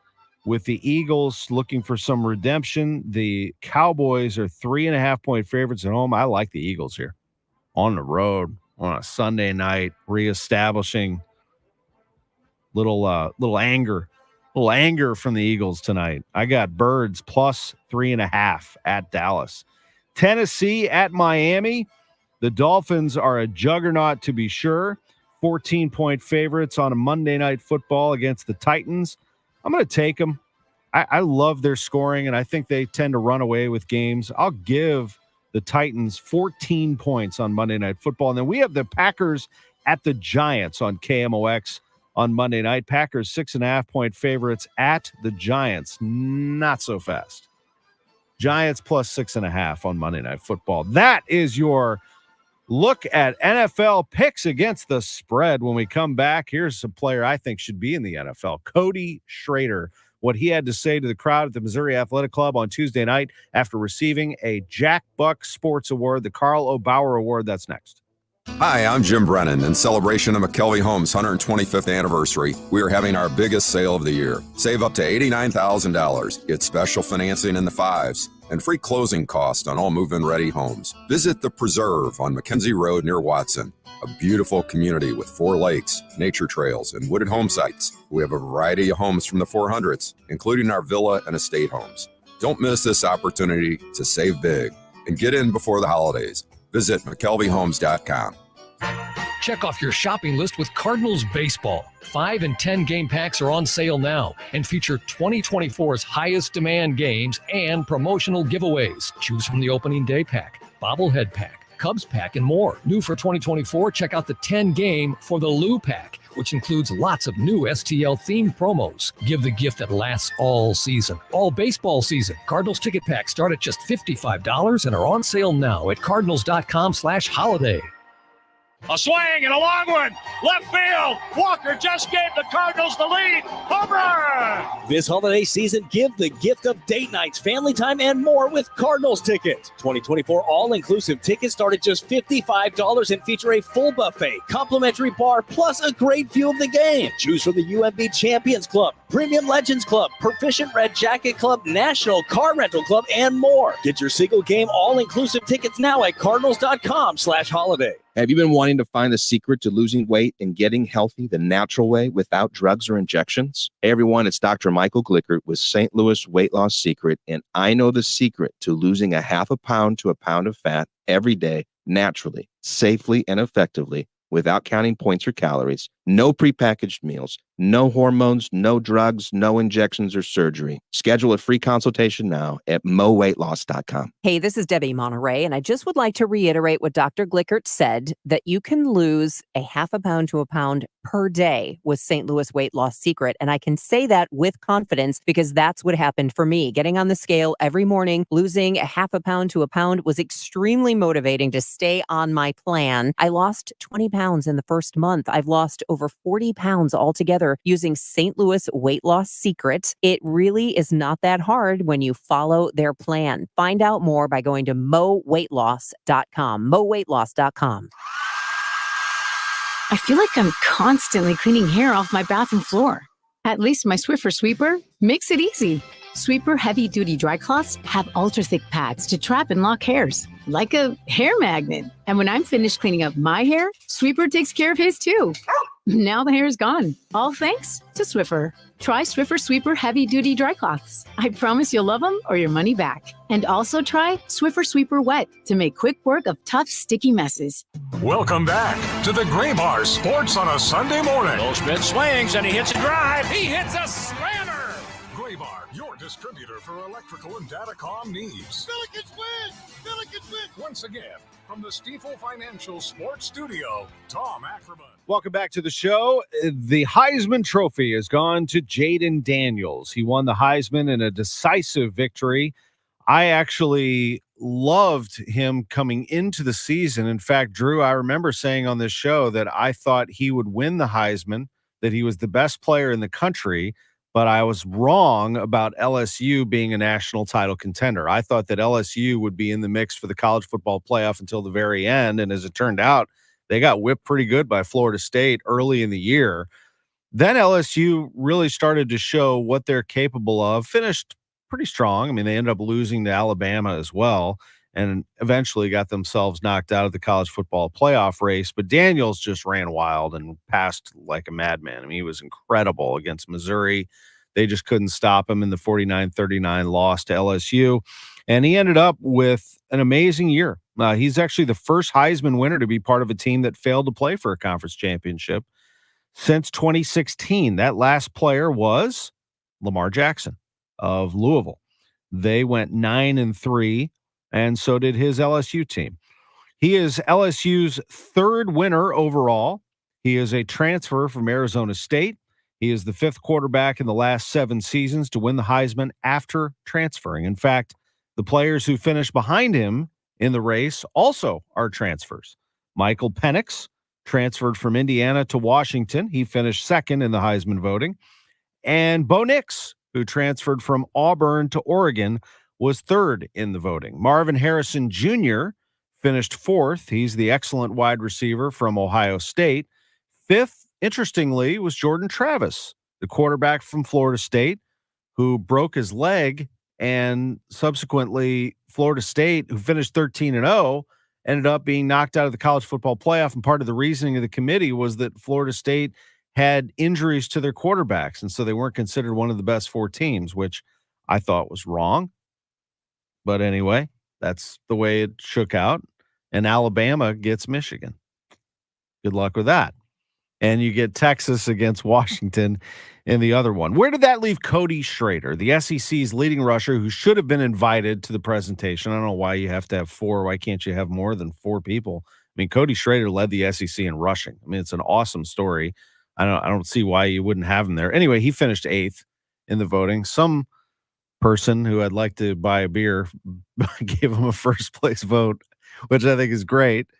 But anyway, Cody Schrader did not receive the Heisman Trophy. He did receive the Burlsworth Trophy in Bentonville, Arkansas earlier this week for being the best player in the country who started as a walk-on. There are some pretty big names that have won that as well, like Baker Mayfield, like Stetson Bennett, like Hunter Renfrow. There's some good ones who have won that award. He's also received the Carl O. Bauer Award, and that was picked up on Tuesday at the Jack Buck Sports Awards. I had the great honor and privilege to present Cody Schrader with that award, and this was his acceptance speech on Tuesday night in front of a packed house, a raucous house, might I add, at the MAC. I just want to say thank you to the MAC for having me and my family here tonight. For the recognition for the Carl O. Bauer Award. It truly is an honor just to have my name next to some historical legends that have received this award just from playing, sports, whether that was Blues hockey, St. Louis Blues, or St. Louis Cardinals, and just St. Louis sports personalities. So it really is an honor just to be a part of this. And as a kid, this is everything you dream about, to come back to, where you grew up, where home is, and the place that you're always looking forward to come back to.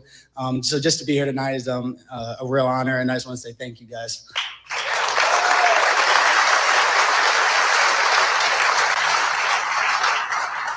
I also just want to say thank you to my family and Lutheran South family for being here tonight.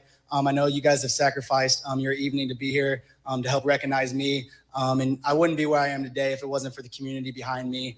Whether that was throughout high school, still at Truman State, and even now at Missouri. It truly is awesome to know what type of community you have behind you. I just want to say thank you to all you guys for helping me make my dream come true.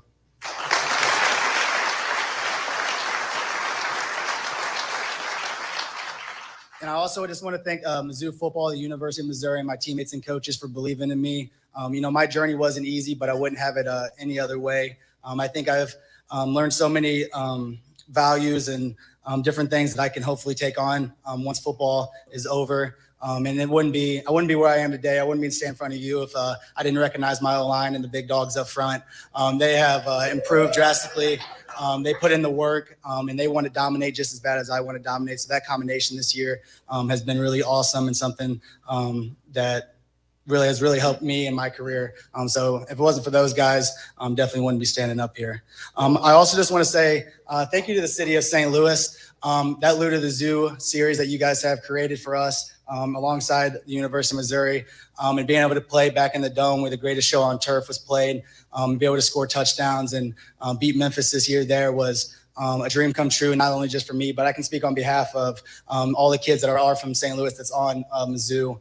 It was an honor, and to see the support and to see the energy and the fan base come back alive was something that was talked about for many weeks. And we are extremely grateful for all your guys' support and having our backs and having that belief in us again.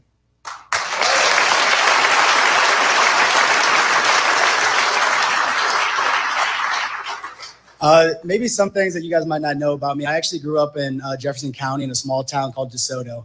So I wasn't actually originally born in St. Louis, but I do remember growing up, my dad would always take us to Blues hockey games. And I remember leaving school being excited and getting ready for an hour car ride all the way up here. And one thing I always remember is seeing the arch. And to me, that was like, I'm in St. Louis. And when I got here and finally moved here in St. Louis, to me, St. Louis meant opportunity. It meant a place to grow. It meant a place to achieve my dreams, chase my dreams. And that's kind of what St. Louis meant to me throughout high school. And the families, I met amazing families who have been so critical in my journey and created lifelong friendships. And hopefully, one day I can build my family here. And I'm proud to say that St. Louis is my home. I just want to say thank you. And I'll see you guys at the Cotton Bowl. MIZ. He's a great kid. Cody Schrader, Lutheran South to Truman State to Mizzou to SEC leading rusher to the Carl O. Bauer Award at the Jack Buck Awards on Tuesday night. he is a lot of fun. I think that an NFL team will take a shot, whether he gets drafted late or somebody invites him to camp. But let me throw this out there. Would he not be, would that be ridiculous if he was a St. Louis Battlehawk? I mean, come on now.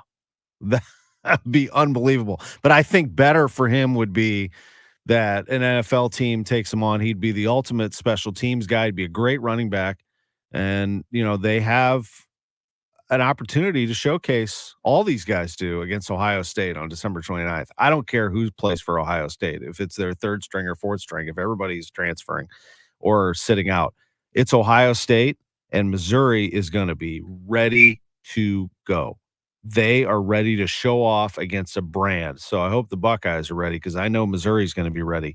Let me also mention this, that I think that Missouri has a Heisman candidate on its team right now for 2024, a very serious one, and that is Luther Burden. Luther was top 10 in the country in receiving yards. He had 1,197 receiving yards. That is top 10 in America. He was also top 10 in receptions. He had 83 catches. And remember, he just started playing in the slot. He's a sophomore. Last year, he played on the outside. Now you added Theo Weiss, you have Mookie Cooper, and Mekhi Miller. So the opportunity for Luther to play in the slot, and he does that, 83 catches for 1,197. That is big-time stuff. I think Luther is a Heisman candidate next year. Now, the guys that are getting the most attention are quarterbacks, and they're all over the place, all over the country. Carson Beck at Georgia, Jalen Milroe at Alabama, the quarterbacks at, Texas and Ole Miss and everywhere else. Shedeur Sanders, I think, will get a lot of attention out of Colorado. If they could protect him, that'd be great. They'll have even better numbers. Their offensive line kind of got weak last year. I don't even think he's the best player on his own team. I think that's Travis Hunter. I think Travis Hunter at Colorado might be the most talented player in America. He probably will be a Heisman candidate too. But I think Luther has a shot here at getting some Heisman attention. He'll have to have some big games against some big opponents in 2024, but no doubt about it. I think Missouri's got another one coming. We will take a quick timeout. When we come back, he mentioned hockey. We're going to go back to the Jack Buck Sports Awards, and a wonderful guest at the awards was Red Berenson, the legendary St. Louis Blues forward who legendarily scored 6 goals in one game 55 years ago on November 7th, 1968. I had a chance to visit with him in front of the crowd. You will hear that next. We will talk some college basketball before we go, and we'll also recognize the MLS Cup, which was won by the Columbus Crew. That is all on the way. Sports on a Sunday morning on KMOX.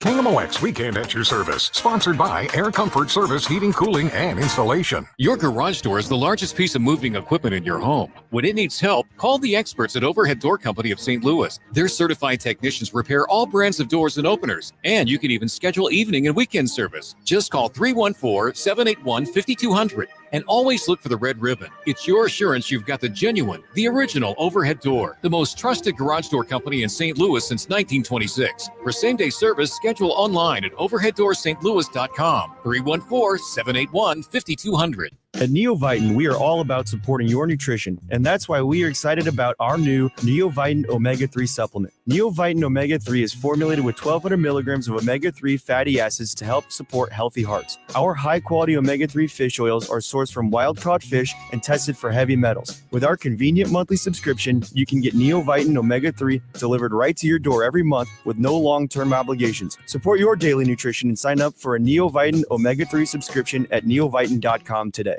Reinhold Flooring is dedicated to delivering top-notch flooring solutions with a commitment to customer satisfaction.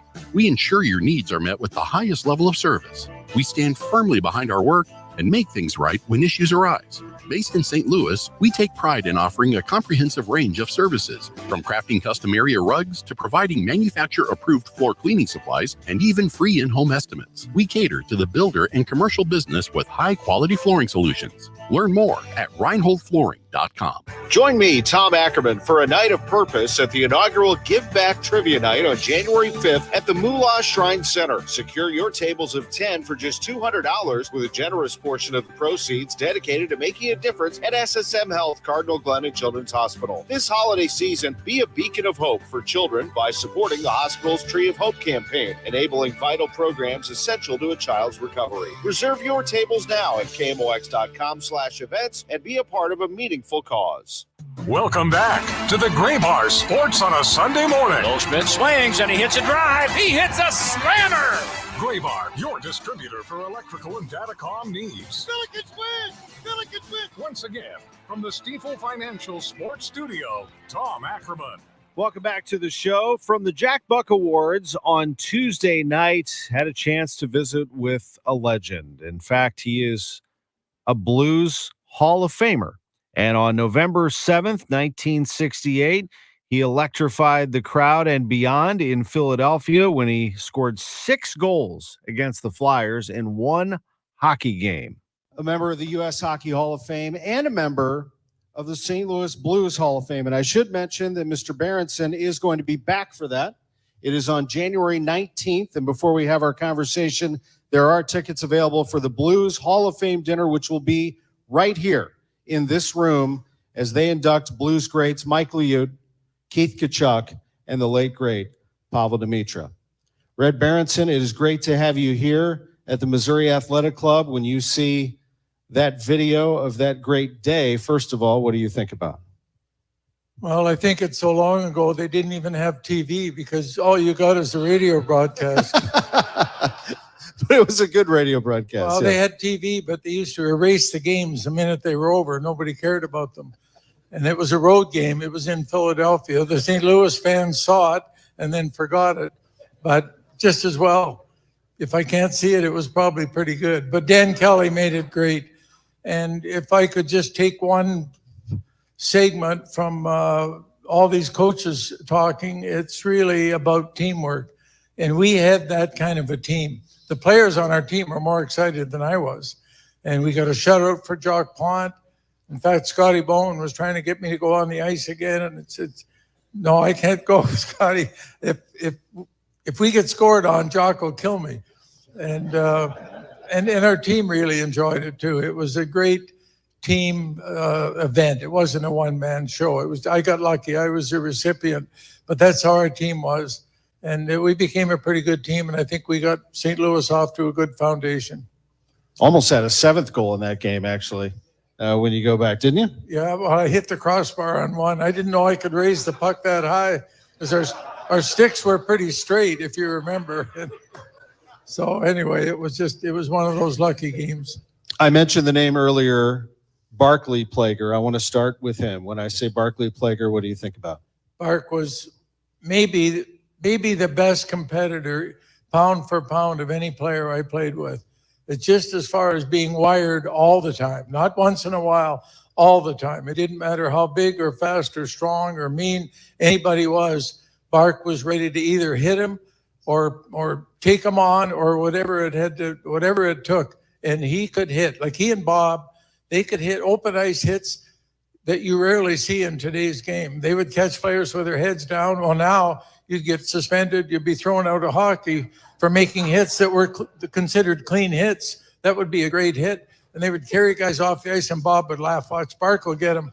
That'll be he'll go right to the hospital. And so that was Barclay Plager, and a great teammate. And that's one of the reasons I stayed on to coach is when I retired. And Bark wanted me to stay and help him coach the team that Emil Francis was starting to draft these great young players, the Fedorkos and Sutters and Babbage and Turnbull and so on. And I could see these guys were going to be really good and better than the older guys that were retiring. And so that's how sports are. But we all felt good about the team. And it was It was a team game. If we didn't have Barclay Plager, we wouldn't have won. If we didn't have Bob Plager, we wouldn't have won. If we didn't have Noel Picard, we wouldn't have won, and so on. It went right down the lineup. Terry Crisp, Frank St. Marseille, some guys that maybe never would have played in the NHL except for expansion. And they got their chance, and they wanted to prove something. And for you young players, and I talked to that kid back there that's a young player, has not been drafted, you got something to prove. And if you go out and prove it, just take the attitude from tonight's conversation.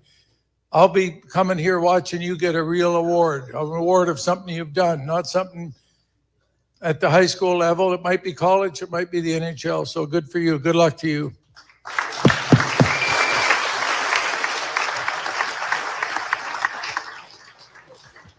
What do you love about this game, Red? Why have you been in this game so long? What do you love about it? How did it start for you also? Well, it's been my whole life, really. And coming, I'm not going to get into it. It will be here all night, but they'll turn the lights off. But I just love the game. I love the people in the game, the players, but they're people. I mean, these are people behind these uniforms. And let's talk about Bob Plager. And as Bob was such a character, and what you saw on the ice was just a small part of the Bob Plager that I know. And what a great guy he was, what a great friend and a teammate and so on. But he was full of it. You didn't know what he would do. Like you'd be sitting here having dinner and somebody would say, shoe check, and you look at your shoes and there'd be a bunch of ketchup or something on them. And it'd be Bob Plager crawling around under the tables, putting ketchup in everybody's shoes. Or giving you a hot foot and sticking matches under the sole of your shoe and then lighting them on fire and go and sit down and say, watch here. So this is old-time hockey, but I like the funness of the game and the characters in the game, and I like the speed and the skill of the game as well. I'm a big NHL fan. I love college hockey. I like to see these kids come out of college and play in the NHL and have a degree they can fall back on. I'm so proud of Bobby Gassoff, what he did at Michigan. He came as a freshman. We won the national championship, and he stayed. He was a great ambassador for our team in the community. He was probably the best teammate anybody could have. He had your back all the time, but he was always encouraging you, regardless of how much he played or what he did. It was always about you, and it was about the team. And we need more of that in our corporate world. We need more of that in our schools. We need more of that everywhere. So good for Bobby.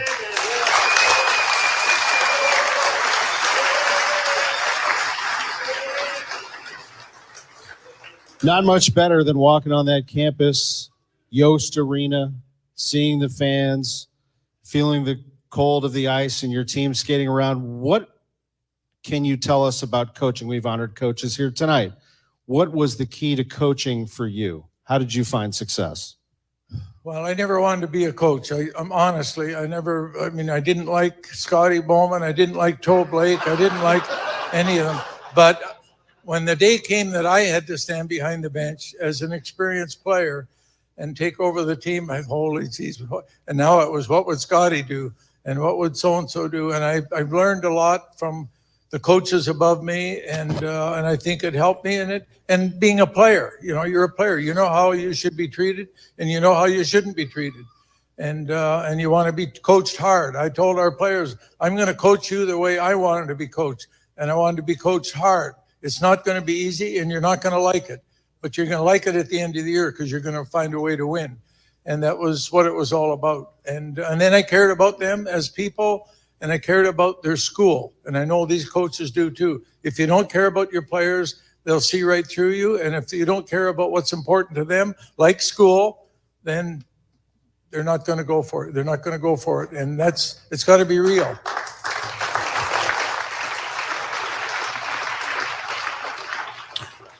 Red, a final thing for you, and that is you're in the unique position of having seen this Blues organization from its beginning, really, until now. What was the city like then, and what have you seen over the course of time, the impact that the Blues have had on this community? Well, it's only been 40-some years, but since I left. But I can tell you this community made the team. I mean, it was the ownership of the Solomons that stepped up right from the start, and they put all that money in the old arena that was really heated by coal and we'd get coal dust all over and you'd have coal dust on your lips and your nostrils.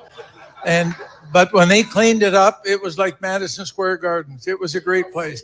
And we knew that they wanted to do everything they could for us. And they got the players and the fans started to come. And at first they didn't, but they started to come as the year went on, that first year. And pretty soon it was full. And it was so much fun, whether it was the organ player and all the traditions started to grow and the music, the Saints come marching in. It was a great place for the players. It was a great place for the fans. And it still is, with a new building, a new ownership, and new players and new management. I think the coaches and the players, if they get half the feeling that we had, that what we would do for this franchise on a small scale and on a big scale, if they will go for it and do it and make your name and you want to be part of the future of this program, then I think you're going to see another championship. I think Doug Armstrong and his staff are doing a great job. They're bobbling all the different things that we didn't have in those days, the salary caps and the player free agency and all the different rules now that these guys have to deal with. But good for them. They've got a good team. They've got a good program, and they've got the town behind them. And this town, as we all know, this is a sports town. When I got here, I didn't know anything about the Cardinals. But guess who they drafted while I was here is Dan Deerdorf, who's from Michigan. So I had to introduce myself to Deerdorf. Well, Deerdorf's best friend was Jim Hart. Jim Hart was our neighbor down the street. So now we're godparents to his kids and so on. So this is it's a sports town. It's just a big time sports town. Getting to meet Stan Musial and all the people up on the hill. Yogi Berra, I met him. He was only about up to my waist. But what a great guy. I listened to him on the radio all the way up. I love the Yankees and so on. But it's been a great sports town. I'm not going to sit here all night. I don't have to tell you people. You wouldn't be here if it weren't a great sports town. And this is a great event, but I'm not going to keep you up all night. So 4 years. Yep.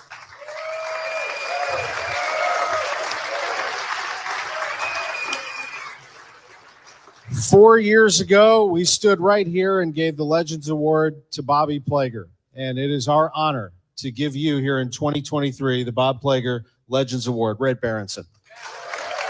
Thank you very much. Boy, how great to hear from Red Berenson there. That was from just this past Tuesday night. Red Berenson receiving the Bob Plager Legends Award. Red Berenson is one heck of a storyteller, isn't he? He is 84 years old.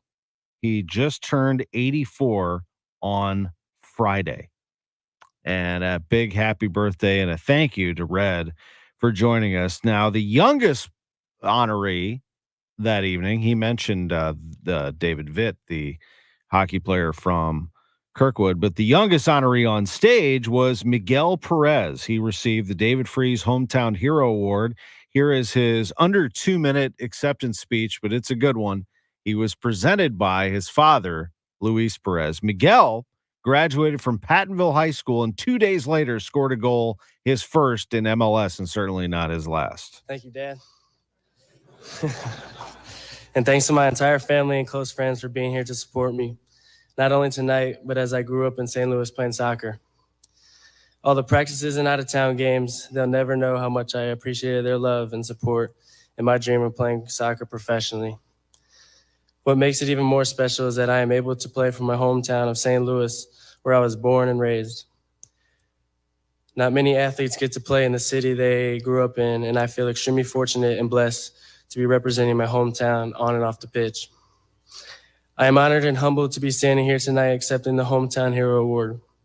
Being mentioned in the same breath as some other hometown heroes, such as Pat Maroon, David Freese, Brad Davis, and many others is pretty incredible.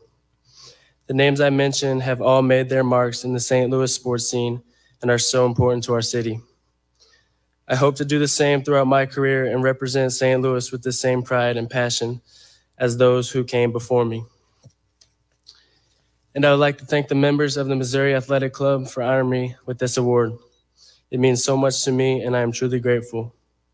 Your recognition inspires me even more as my journey continues. I want you to know I appreciate it more than words can express.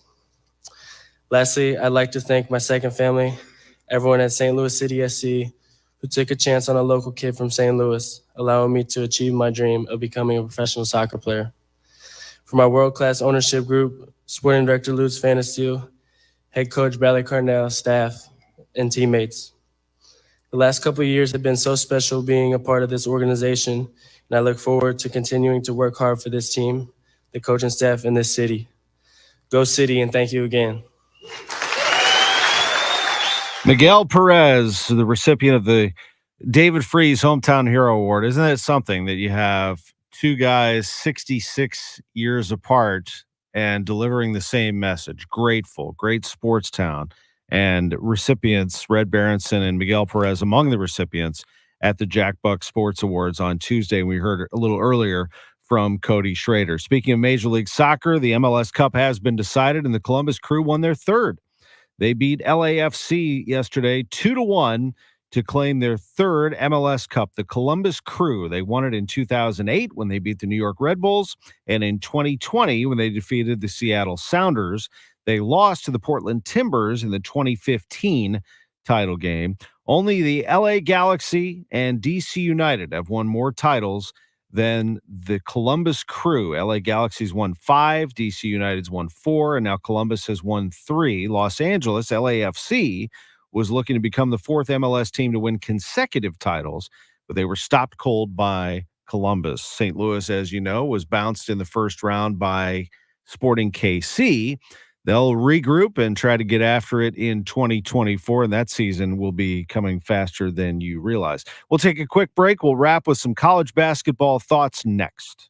When it comes to electricity, trust the professionals at Reinhold Electric. From residential to commercial to industrial, whatever that project is, maybe it's repairing, maybe it's replacing, maybe it's a brand new project, Reinhold Electric has the team and the equipment and the know-how to get the job done correctly. And they serve a large area. They work in Southern Illinois, Lake St. Louis, Lake of the Ozarks, Springfield, Kansas City. ReinholdElectric.com is their site. 314-631-1158 is the number. Tell them Bo sent you to Reinhold Electric. Jules on Hampton in St. Louis Hills is paying some of the highest prices on gold, silver, diamonds, semi-precious colored stones, and fine watches on site. Jules on Hampton is a premier jeweler with an exquisite selection of diamonds, semi-precious stone jewelry, and vintage watches. Their expert design team can restyle your jewelry to today's contemporary style. They also do jewelry and watch repair. Need extra cash? Jules on Hampton is paying some of the highest prices on gold, silver, diamonds, semi-precious colored stones, and fine watches. Bring your collectibles and clocks, sports memorabilia, and figurines too. Jules on Hampton, 4506 Hampton, just 3 blocks south of Chippewa. Call them at 314-752-5000. That's 314-752-5000. So if you need some extra cash, looking for that one-of-a-kind piece, make Jules on Hampton your first stop. Jules on Hampton in St. Louis Hills. Sometimes I struggle to get to sleep. My body stopped for the day, but my mind is still running. So I take ZQuil. ZQuil, the world's #1 sleep aid brand, has a range of non-habit-forming products to fit you and your family's needs. Invest in a great night's sleep for the best you tomorrow. I'm awake and ready to take on anything. Better days start with ZQuil nights. Explore our products at ZQuil.com.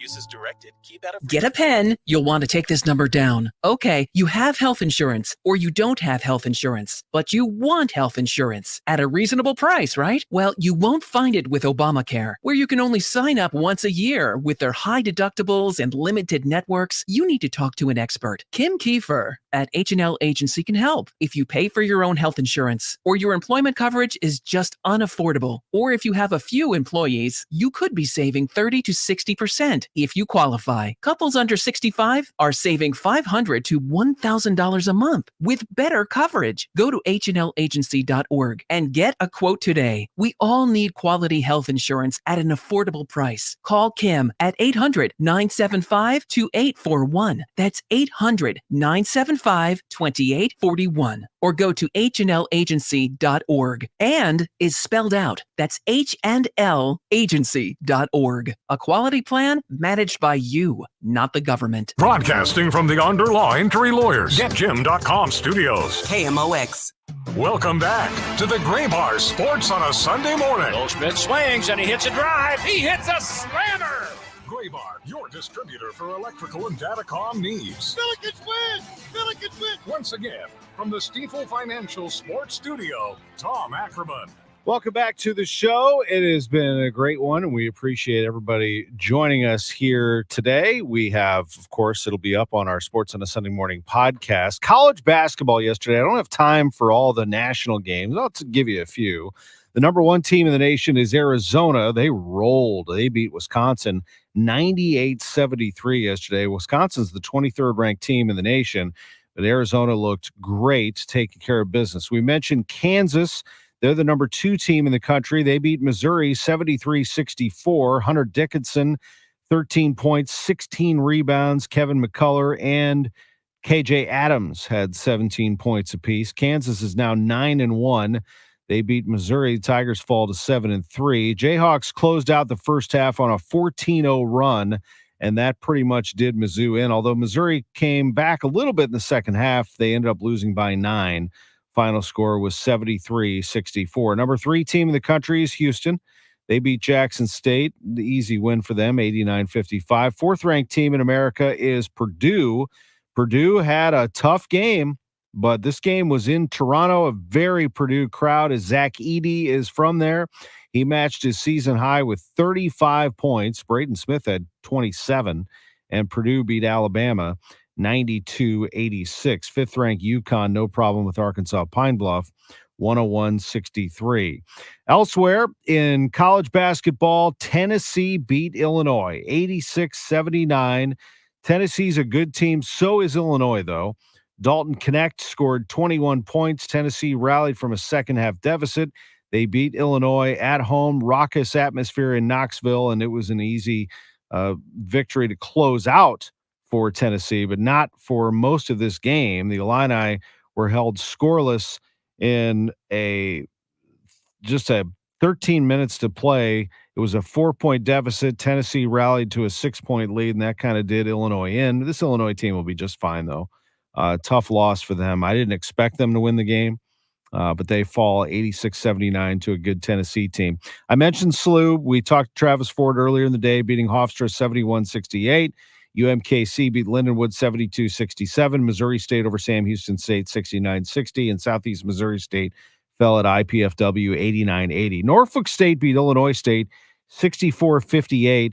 In that game, there were accusations of racial slurs being tossed towards some Norfolk State players. Whether that is true or not, the coach of that team, Robert Jones, was very upset about it. He actually got in the face of Illinois State coach Ryan Peden in that game. Let's be better. I don't know what was said, but let's be better. Our kids are listening. Just remember that. It's 11:57. The news is next. Thanks for joining us. The cookie cutter approach works well if you're making cookies, but not so well when you're trying to plan for retirement. If you want a customized income strategy, call Steve All and his team at the All Financial Group today, 636-230-8824, or go